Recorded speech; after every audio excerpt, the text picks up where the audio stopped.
Maple Namu.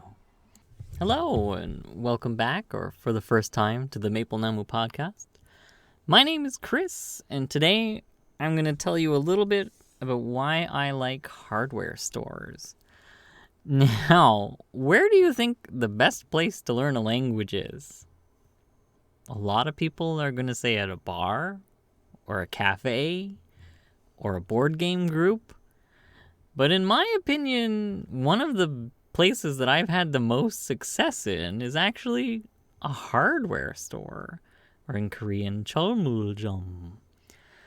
One of the biggest challenges of learning another language is finding people who are willing to communicate with you. There have been lots of times here in Korea where I've had people just panic. They see me, they see the white face, they see English, and they just think, I can't do it. And I've literally had people run away. And that's not to mention a lot of people that are not great at communicating. But what can you do?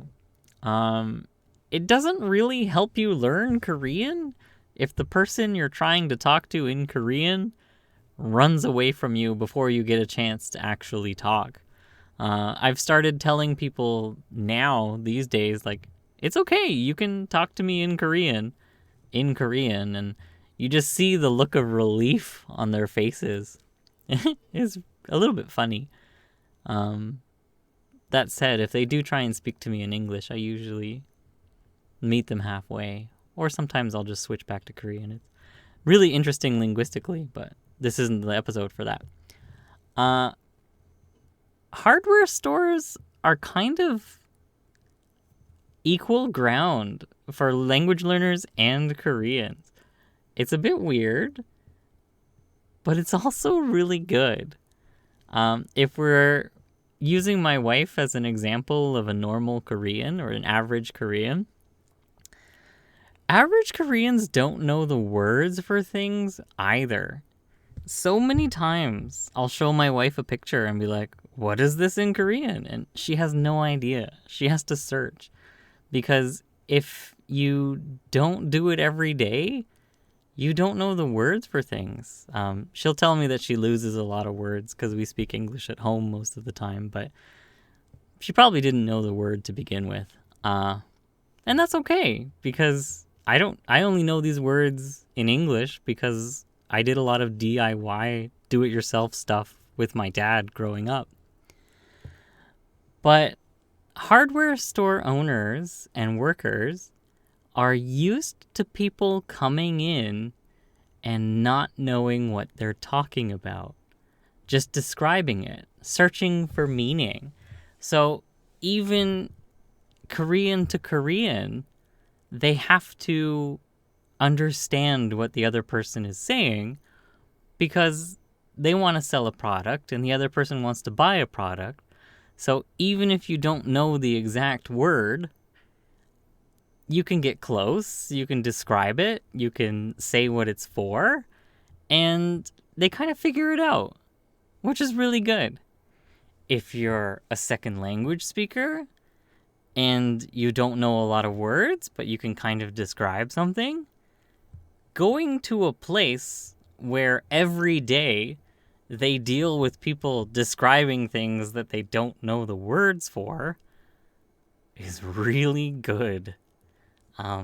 I've lost track of how many hardware stores I've gone to here, and I can think of a few stories. Usually it goes really well. I don't know if I've had a bad experience in one. There was one time in Daejeon, I needed to buy some brackets to fix a shelf in my, wardrobe, like a closet. And he took the time to talk to me, explain things. I think I had a picture with me, but I didn't need it. He made sure I had everything I needed to do it. I think he even offered me a coffee or a tea. He just really took his time. It was really great. an awesome experience. I did end up fixing the shelf, and as far as I know, it's still fixed. If you've been listening to this podcast, you already know about the other hardware store with the birthplace problem. Chulshin, who knows?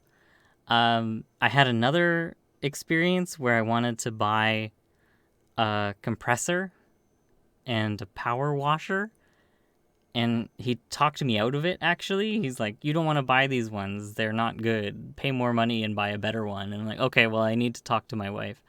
I still don't have one, but that's another story. Living in the countryside, which I do now, I go to the hardware store a lot, and I have to buy all kinds of weird things that probably most people who learn Korean as a second language speaker would never need to buy. Like, I have all kinds of tools. I buy all kinds of cement and other weird things and screws and hinges, and it's great because I can walk in and explain things. And at my local one, they know me, and some of them actually even look happy to see me, which is a great feeling. To go from, at one point, people running away from you because you speak English, to going to a hardware store and them actually being happy to see you. And it's really fun. I really like it. We have a couple that we go to. My wife and I always take a long time in them because she has to translate for me and I have to think about things. And most hardware store owners will help other people, even if we get there first, which is totally fine with us. At one point, one of the hardware store owners actually, the customer came in after us and he's like, shouldn't you be helping them? And he's like, nah, they take too much time. Don't worry about it. I'll help you first. And, I'm not even mad. We have interesting connections with our local one. She's actually pretty nice in general, but she's cold to me. And I wonder if that's just a woman working in what would be considered a man's sort of profession. But she's really good. She knows a lot. She's really nice to my wife whenever she comes occasionally. And one of the workers there is actually really happy to see me usually because I always give him a challenge to try and figure out what on earth it is I'm doing with my projects and how he can help me. And I think they enjoy it too, having someone they can talk to, that they do have to solve a problem. And it's really fun.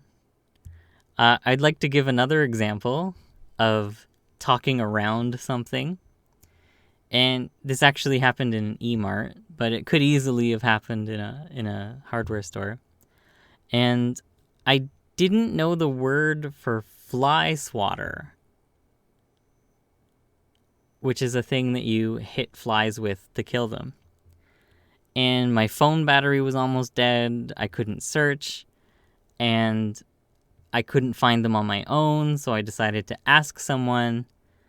And I didn't know the word for fly swatter, but I ended up saying 테니스 라켓 비슷한 모기 죽이는 거, which, if you translate that, it's something you use to kill mosquitoes that looks like a tennis racket. And the lady paused, looked at me, sort of turned her head a little bit, said, okay, and then showed me where they were. How cool is that? To go from not knowing the word to being able to describe it as something you use to kill mosquitoes that looks like a tennis racket, and then being able to do that? You can't do that everywhere.